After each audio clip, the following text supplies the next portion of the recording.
Hello guys, welcome to this lecture which is made on functions actually.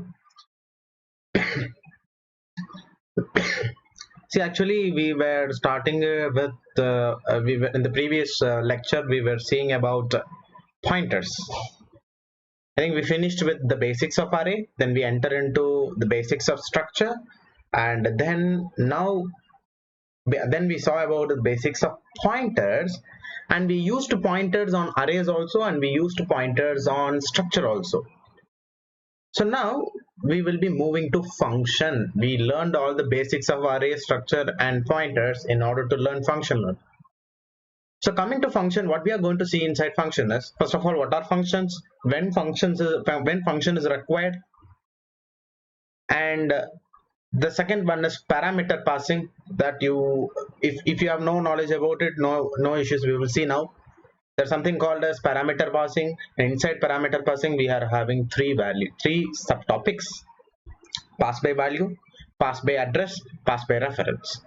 Suppose somebody already who knows C might wonder, few people, that pass by address or pass by reference are both the same thing, right? No, they are not the same thing. They are different concepts actually. They are different concepts which I will just discuss in the upcoming lecture. Okay, fine. So we will just start with what are functions actually.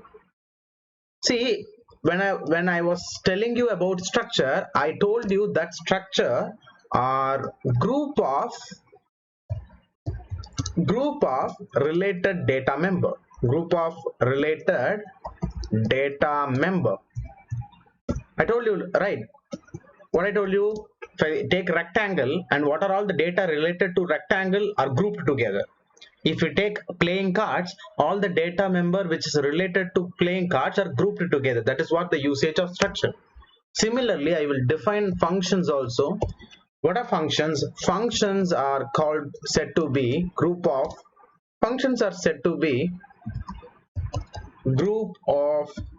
related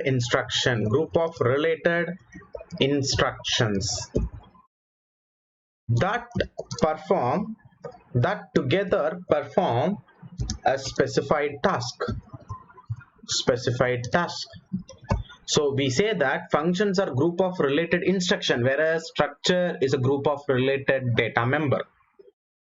Okay, group of related data member. Now functions are group of related instructions that perform a specified task. We will see how we are going to see. Similarly, I told you, I took a rectangle and I showed you that length and breadth are data member related to rectangle, and I took an example of playing cards and I showed you that face, shape and color are three data related to playing cards. Similarly, we will take few scenarios and I'll just make you understand what is this group of related instruction is all about. Okay, fine. So first of all, I'll just tell you why this function is required, why functions are required by programs. I think in the very second lecture I taught you about programming paradigms. In the second lecture I just taught you about programming paradigms. And in that programming paradigms, if you see, I told you many ways of style of coding is there, and the very major type of coding that I taught you is monolithic programming. And what I told you in monolithic programming is that the structure of monolithic program is that, for example, if you take a main function, the entire instruction will be written inside the main function itself. All the lines of code will be inside main function. I think so far we have seen that kind of problem only.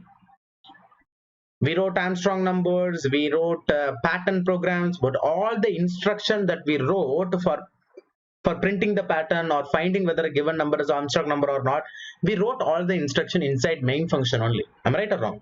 So whenever only main function is existing and all the instructions are written inside this main block itself, only main block, then that kind of coding is called as monolithic coding. I told you that monolithic coding is a very vast style of coding, because when a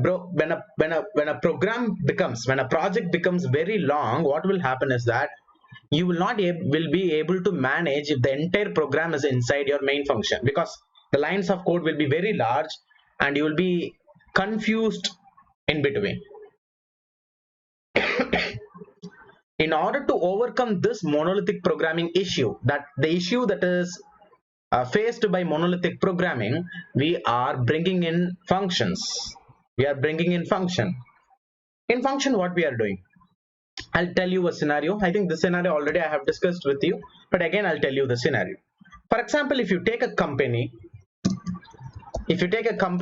let me consider that there is a administration in the sense CEO. For example, a company is having a CEO, and let me consider that CEO, under a CEO a manager is working. Under a CEO a manager is working. And under a manager, okay, under a manager nearly 10 employees are working. Under a manager 10 employees are working. Okay, so a company is having CEO, and under a CEO manager is there, and under manage 10 employees are there. For example, CEO is getting a project from some client. A CEO is getting some project from a client. So what CEO is doing is, CEO is forwarding the project to manager, and manager, he will not be able to do it himself. The work of a manager is not to do any work. The work of a manager is to manage these 10 employees. So manager will not be doing any work. He will be only managing this 10 employees. He will split the project into 10 equal parts, and he will assign the employees with the splitted project, 10 splitted sub project. So project is called as a task. A task is split into 10 subtasks, and the 10 subtasks are assigned to 10 employees. The 10 subtasks are assigned to 10 employees, and manager will not do any task. He will only manage these 10 employees. So what I will tell you is that a company, it means it's an entire program. Company means entire program. Manager means this main function is a manager. 10 employees, these 10 employees are going to act as like this 10 employees are going to act like 10 different functions. So what will happen, whenever you want to do a problem, then that problem has to be split into n number of subtasks, sub problem, and the n number of sub problem have to be written as a separate n functions, and manager should not do any work, which means that main function is not going to do any task rather than managing the employees. Whose employee? Functions. So the work of main is to manage all other function, and it should not do any work by its own. This is the structure that I'm changing, and this structure only I was naming in the second video, that this kind of structure is called as procedural or modular programming. Okay, procedural or modular programming. Hope you remember all these things. So monolithic programming means only having main function and coding all the instruction inside main function. Okay, so that is a problem, actually drawback, and to overcome that drawback we are introducing a concept called function, where what is happening, functions are acting as a important component of a program. So when a problem is given to you, then that problem you're splitting into sub problems, n number of sub problems. It is up to the problem. The sub problem may be 1 or 2 or 3 or anything. So you are splitting the given problem into n sub problem. Who is giving that? The manager is splitting and giving this 10 sub problems to 10 employees. And this manager is managing these 10 employees. So a main function will assign work to all the 10 functions, all the n functions, and this main function work is to only manage this n function. This will not do any work by itself. This structure is what called as procedural or modular programming paradigm. Okay, fine. So now what I will I think now you have a good idea of why we want functions, actually. Am I right? So now what I will do is we will write one example program, a very basic example program, and we will understand the necessity of functions. For example, the task given to me is, the task given to the manager is adding two numbers. Very simple task, adding two numbers. Now, coming to the monolithic coding, now I will write a monolithic code. Now I will write a monolithic code, int a comma b comma c. A comma b is for storing two numbers, c is for adding the number and storing it. Okay, so a is equal to 10 and b is equal to 15, for example. And now what I will do here is, I'll just write c is equal to a plus b. C is equal to a plus b. And what I will do is, I will just print that c variable, the value which is inside c. Okay, see here, I told you that a main function is like a manager, and you know very well that a manager will not do any task. What is the task? Is adding two numbers is a task. So this is the task. C is equal to a plus b is a task. So hereafter, this is monolithic code because the entire concept is written inside main function. Now, if this has to be converted to a procedural or modular code, what you need to do? You have to take this function, you have to take this and you have to write it as a separate function. Okay, so now I will just give introduction to it. Just I have declared only a and b value in main function. The main function work is to just manage it. Okay, so I'm just only managing it. I'm not doing the task is adding it. So input getting, printing process, all this thing I'm going to do in the manager function, main function. But all the task will be it will be carried out in the function. For example, I will just write a function. I'll write a function. Now I will just give you a simple prototype kind of thing. Okay, I'll just give you a prototype. Prototype means the format how you should write a function. Okay, so I'll just write it here. See, a function has to be like, a return type should be specified. I'll tell you what is return type, and the return type should be followed by function name. That should be a name for a function. That should be a name for an employee. Similarly, that should be a name for a function, followed by a parenthesis, and inside the parenthesis you should be having some parameters. I'll tell you what is parameters. Parameters like parameter 1, parameter 2, and you can keep on going up to parameter n. Sometimes no parameters also will be there, that we will see. Okay, parameters have to be given, and open close curly braces, and this is called as a body of a function. Okay, fine. Okay, fine. So this is just a simple format of how to write a function. Okay.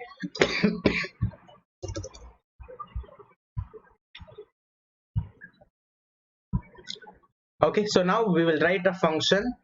And what is the return type is all about? I'll just explain you what is return type, what is parameters, everything. That I'll give you example. Same example we can take. There's a company. Okay, in a company there is a manager, and under a manager few employees are working. Okay, this manager is assigning a work to his employee. That employee is what? This function. So when a manager is assigning some work, some task to the employee, you can just imagine.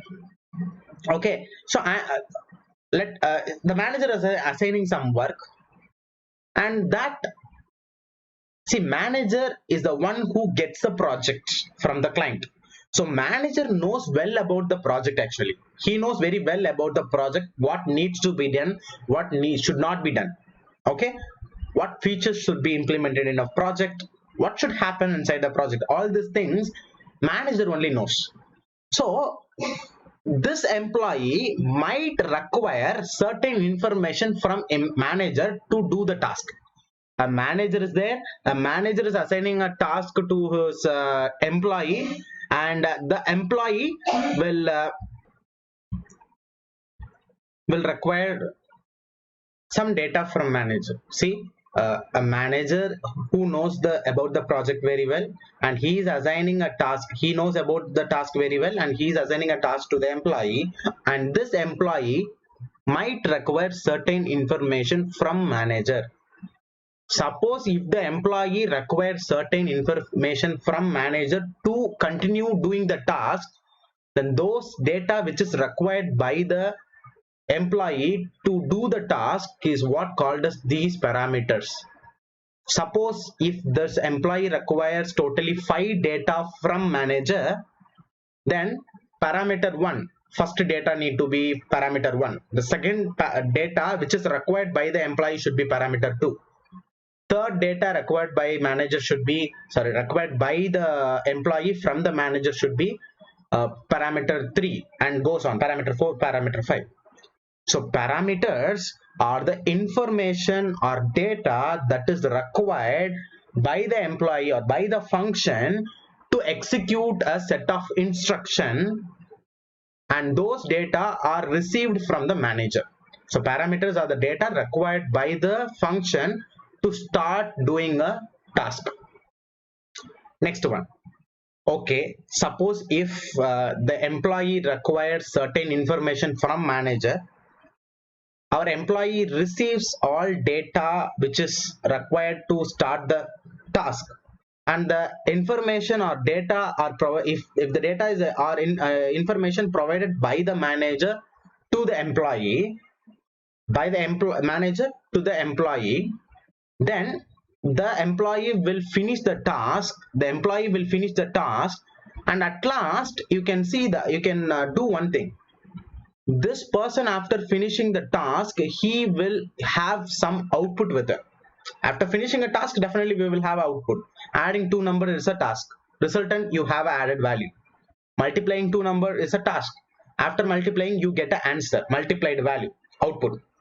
If you want to find average, average is a task, procedure, and after finishing that task, you will have an output with you. So after finishing a task, you might have an output. That output, okay, that output, what you can do is that you might give it back to the manager. Some cases you might give the answer back to the manager, and manager will handle everything with the output that the employee is providing. Or sometimes the manager does not require any output from the employee. The employee itself can do the process with the output also. Some cases that we will see, I will show you few scenarios. So two things. One thing is, whenever a task is assigned by the manager to the employee might require certain information to start the task.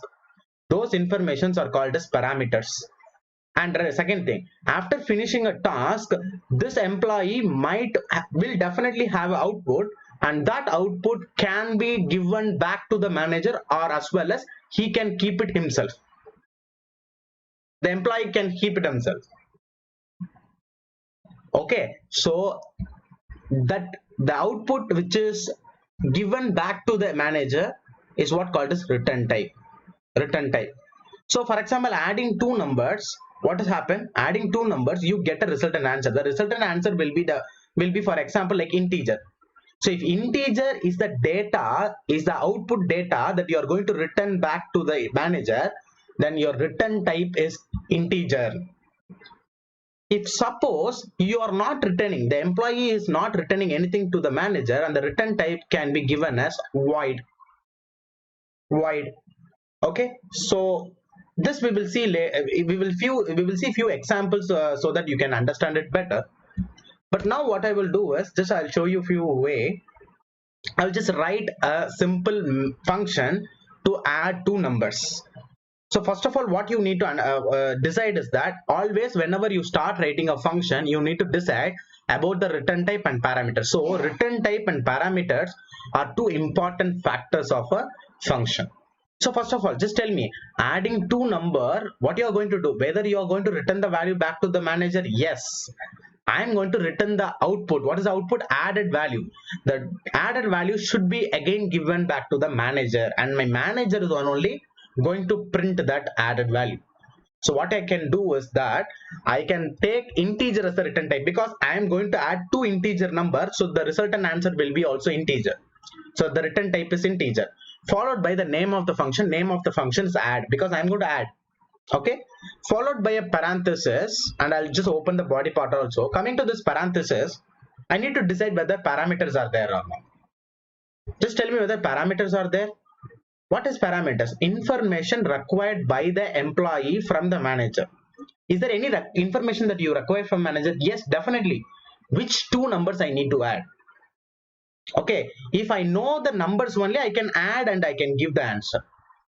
So what are all the information required? Two information, A and B, and these two informations are integer informations. So what I need to tell is that I require a integer value, and it is not necessary that the same variable name should be mentioned here. I'll tell you reason why it is not necessary. And also you can have the same name also or different name also. It is up to you. But I'll tell you the reason why it is happening. But before that, I'll just take x, comma, int y. So what I'm telling that I require two information from my manager. One information is an integer value called x, and the other information is integer value called y. Okay, and this is generally called as this line. This line is called as prototype. This is called as a prototype, or it is also called as signature, and also this can be called as declaration of a function also. Declaration of a function, either prototype or signature or declaration. Now I'll just come inside this one. So let me consider that these two data from the manager are received by these two variables called x and y. These two data which is required from the manager by the employee will be received using these two variables called x and y. So now what I will do is I will take one more variable called z, and what I will do is directly I will do x plus y, and will store it in integer variable called z. Okay, now the task is being carried out. The task is carried out, and after finishing the task, what is my next important thing? After carrying out the task, the next important thing is either I'm going to return it to the output is z. Either the output is going to be again sent back to the manager, or I'm going to keep it myself. No, I'm not going to keep it myself. I will be returning back. I will be giving back the value to manager itself. How I have to return it back? Using a keyword called return. After followed by return, I should mention which value I need to return back. I need to return the value which is stored in the variable called z. So I will give return z. This return is a statement. It's like a control statement which will stop the execution of a function here itself. Whatever you write after this will not be executed. Whatever you write after this return statement will not be executed. It means that whenever a function is seeing return statement, return keyword like this, it stops its execution completely. Okay, fine. So now what I will do is, I told you that an employee should be managed by the manager, and you see here, so the two values are received by the manager from the client, for example. These two data are received from the client, for example, and you need to call your employee, and you have to say that you need to do this process called addition using these two values. Your manager has to call the employer. The manager has to call the employee, and he have to tell that you have to do this process, you have to do this task. This is a task assigned to you. How to do that? Using function calling. This is called as function declaration. This is called as function declaration, which tells that employee should do this thing. This is the work of an employee. This is the employee, and these are the things that employee has done. And now as a manager, he have to call and inform.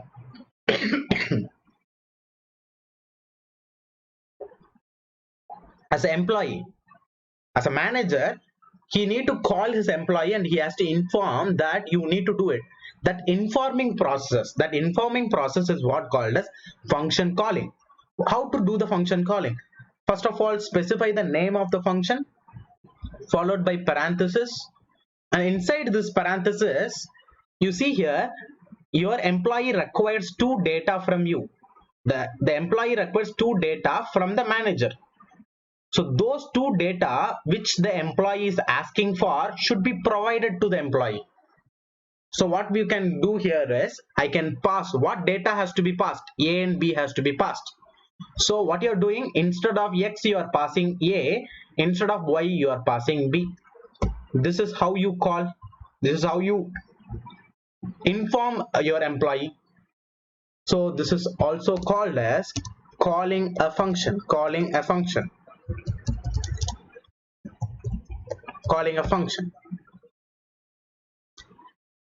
See, while in the prototype, if you see, you have to mention the data type of the variable, but here you need not to specify the data type of a variable. Okay, fine. So now what has to happen is this answer, the answer which is given back by your employee. See, your employee is giving back the value called Z.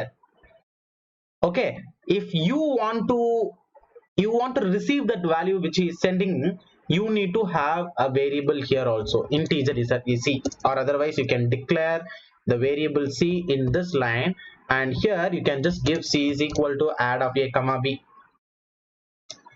So now what happens, the added value is returned to the manager, and manager using one more variable receiving the value which the employee is giving back, and the given value, the value which is given back by the employee is stored now in C. It is received by using C. Okay, and now after this what I will do is I will just printf, I will do %d comma C. Okay, hope you understand this manager employee relationship and all these things. Okay, so first of all what I will do is I will just execute and show you the input is whether 10 plus 15 is 25 or not. Then we will get into parameter passing, because see here, this is parameter receiving, this is parameter passing. Okay, here only you are passing the parameter, and here the parameters are received here. So this is called as parameter passing. A value is passed from this place to this. So this is generally called as parameter passing. You're passing your value from one function to another function is called as parameter passing. Then we will get into parameter passing, but before that we will just check whether it is printing the right output or not. Okay, fine.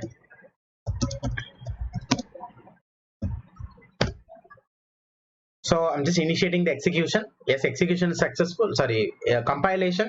And compilation is successful. Now executing. Yes, it is printing me 25, which means that the entire process is happening perfectly. Okay, so whom you are interacting with? I am interacting with only the manager. The manager is only interacting with the employee. So I am a client who is interacting with the manager, and the manager is directly communicating with his employee. So we are only working with the manager. We have the communication between manager only. There is a communication between the client and the manager. Manager is whom communicates with this employee, manages his employee, and gets the work done. Okay, fine. That I'll show you how manager is only we are talking with. Okay, fine. So now I'll just show you the line by line process, and before showing you the line by line process, I'll just show you manually how this is going to happen. Then I will show the similar process line by line. Okay, I'll just take the main memory part, and I hope you know the main memory is split into three parts. One is code section, the next one is stack, and the next one is heap.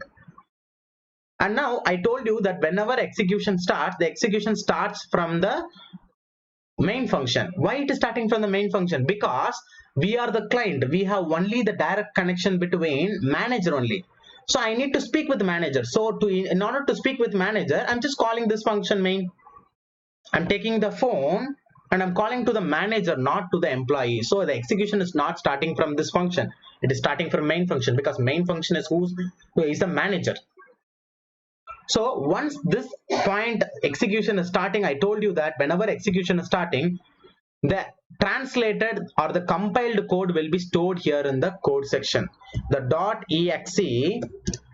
.exe translated or mission code will be copied to the RAM, and it will be stored here in the RAM, because I told you that stack and code section both are actually a part of RAM. Okay, fine. After copying the .executable file and storing here in the code section, then only our process start. What is the process? Starting our execution from main function. Whenever the main function is started to execute, the one activation area will be created. So now if you see, for a manager also, that will be a separate activation area. For the employees also, you will have a separate activation area. Now I will just take a activation area, and this activation area is a manager activation area. And inside this manager activation area, what will happen? What are all the information inside this is there with the manager, is with the main function. Those data will be stored here in this activation area. How many variables we are having? We are having 3 variables, including C. We are having 3 variables. So what will happen initially? Inside this, 3 block will be created called as A. A block called A will be created. Then followed by a block called B will be created, and then followed by a block called C will be created. And once this line is executed, once this A equal to 10, B equal to 15 is executed, C is not assigned with any value now. Once this line, 18th line is executed, what will happen? In these 3 blocks which is created inside the main activation area, which is created inside the main activation area, in the block that is created for variable A, 10 will be stored, and the other thing 15 will be stored. C will not be stored with anything now. But before that, what we are doing in the next line, before assigning, see, after calling this function only assignment will happen. So what is the first thing that will happen? Add of A comma B, this function will be called. Now tell me one thing. I am a compiler. What I'm doing, I'm directly, I was calling only the manager. I was calling to the manager only. Now after calling the manager and informing that this need to be done, what he is doing, the manager is now calling his employee who's called as add. I am not calling, we are not, the client is not calling directly. The client is calling to the manager, and now the manager is only calling his employee. So now what will happen? Once his employee called add, the function called add is created, what will happen is that the entire call is not still over. The entire process is not still over. When a process will be over? A process is set to be over. The scope of a function is set to be over once the closed curly braces of the entire function is being executed. When the closed curly braces of the entire function, if it is executed, then only the work of a function will be over. Okay, so once, see, whenever I see this open curly braces, the activation area will be created. Whenever a open curly braces of a function is seen, then a corresponding activation area will be created. Now whenever I'm seeing the closed curly braces, then what will happen? The activation area which was created will be deleted. Once the entire line of functions are executed, then the activation area which we created will be deleted. Okay, fine. So now what I will just tell you is that I'll just show you what will happen now. So whenever you are calling this function, I think still all the lines of main function is not still over. Since all the lines of execution are not still over for main function, this activation area which is created for the main function cannot be deleted, because I told you that when an activation area can be deleted, when all the lines of a particular function is executed properly, then only the activation area can be deleted. Now still few lines are there. So if only these few lines are executed only, I can able to delete the activation area which is created for this main function. But for until that, what I need to do, once this add function is created, whenever you're calling one more function, and if the function is called, what will happen? Your control will go to this line. Once your control is gone to the other function, what will happen? One more activation area for this add function will be created. But one thing, if you see here, the existing activation area is not deleted so far. So what has to happen is one more activation area has to be created, but on top of a existing activation area. On top of existing activation area. So now what I will just show you is that I will just create one more activation area, and that activation area will be created on top of the existing activation area. So this new activation area is called as add activation area, because this activation area is created for the function called add. And now tell me what you have passed here. You have passed a value, right? A and b value. You have passed a and b. So what is the value of a? The data of a is 10. And what is the data of b? B is 15. These two, 10 and 15, you are passing it to the two new variables called x and y, and these two variables called x and y now will be created inside this activation area called add. Now you can go and you can say that two variables are created here, three variables, because you see here inside this function integer x is the parameter, is also one of the variable that for which memory will be allocated. So integer x, integer y, and integer z. So totally three variables are there inside this function also. So now what I can tell you is that x will be having a block allocated with a block, and then you will be having y, and that also will be allocated memory with, and then finally you have z, that also will be allocated memory with.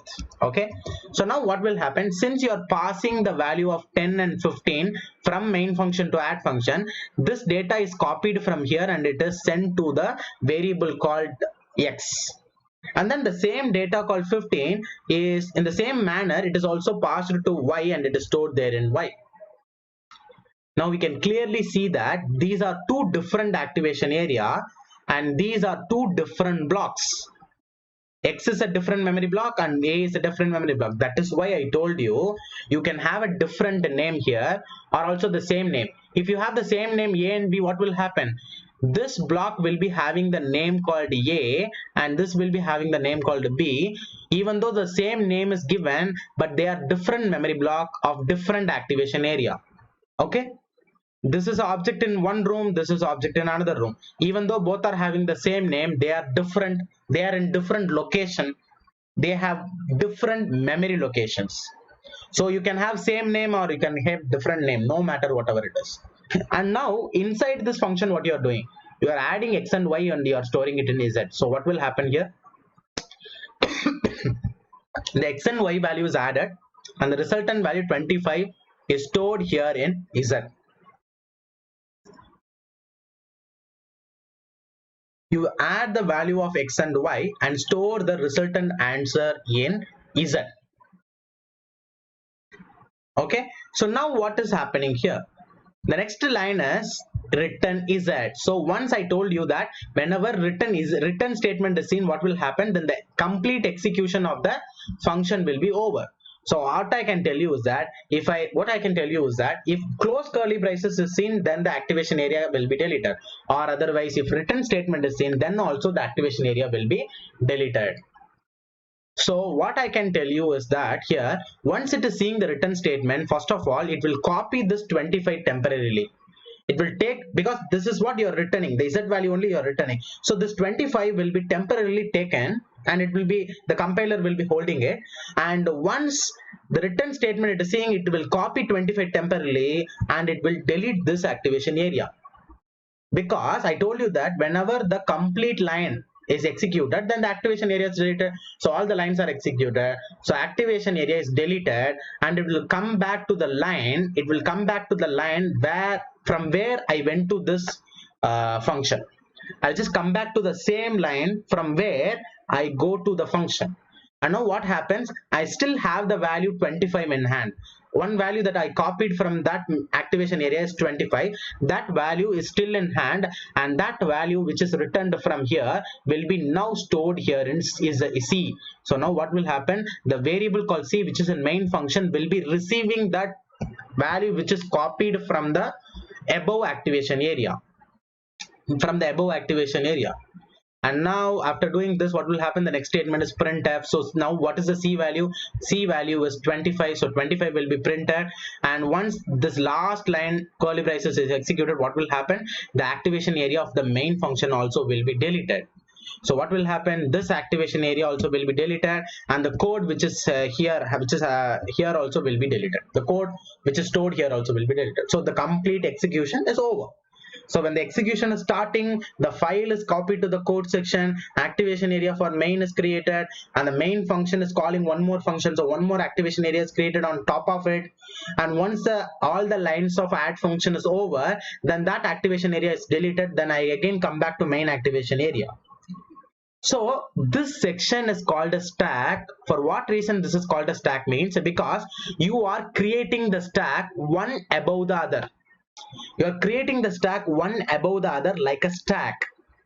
And you can able to see that always the activation area, the topmost activation area is the active activation area, which means that when main is there, main was active.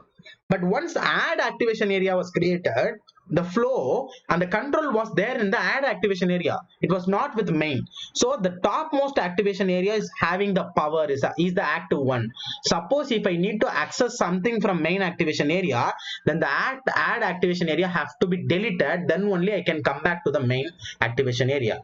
So the topmost activation area is having the highest priority. So you can say that the last created activation area, which is will be on the top of the stack, and that topmost activation area will be always the first given.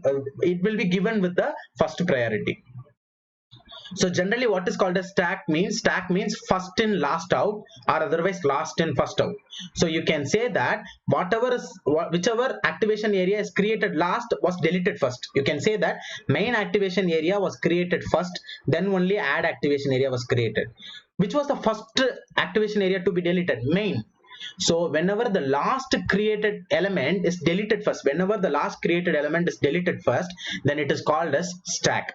So you can say that this memory section is behaving like a stack. That is the reason why this memory area is given the name called stack. We will see about stack in the later part, but now, okay, but now so far what you need to understand is you need to understand the creation as well as the deletion of the activation area, okay, which I will show you now. We will just go for the line by line execution from starting from main function. I'll just show you here. So I'm just invoking the line by line execution. Where the execution will start? The execution will start from this main function, from the manager. The client is calling the manager. So now what will happen? A main activation area is created. See here, activation area for main is created. And now I will you see here what is inside the main activation area. You are having three block called as A, B, C. Three are having random garbage values. Now I will execute the 18th line. The 18th line executed. What is happening? A is having 10, B is having 15, C is not still assigned with anything, so it is having not 0,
garbage value.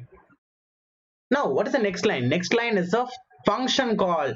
Now whenever a function is called, what will happen? The flow will go to the ninth line, for example here. So now I'll just go to the flow. So I have entered into a new function, and can you able to see here? There was an existing main activation area, and on top of it a new activation area called add was created. And now if you see inside your add, if I click on add, inside your add you're having three variables called x, y, z, and you can see directly x is copied this 10 value, so 10 is passed to x, so 10 is receiving 10, x is receiving 10 and storing it, and y is receiving 15 and storing it. Now z is not still assigned with anything, but I can show you the difference between both activation area. When the add activation area is clicked, it is showing you the variables which is inside add activation area. If I click on main is storing it is telling you ABC. So inside main we are having ABC, 3 block ABC, and in add I am having 3 different blocks called X, Y, Z. So can you able to see see that both are different activation area, both are having different variables, actually separate variables. Now what I am going to do is that I will just simply tell you that I will just change you I will just execute this 11th statement. So x plus y is added and it is stored in exact 25. And now what is the line we are seeing? Return z. So if I execute return z, where the flow will go to, the flow will again go to 19th line, and it will return the z. 25 will be stored in z, and the flow will go to 20th line. So once it returns C, it is sent to the last curly braces of the same function, and then it is sent again back to the main function. Okay. Now if you see, since all the lines of the add function is over, the add activation area which was there, if you see, now it is missing because it is deleted. Because when all the lines of the code executed, then the respective activation areas have been deleted. Now if you see the value of C, the returned value 25 is now stored in this variable called C25. Now what is going to be the next line? Print. So automatically I will just print this value called 25. I'll be just printing the value of 25, and automatically when this last line 21 executed, what will happen? This main activation area also will be deleted. Here you can see all the processes now over. All the processes now over.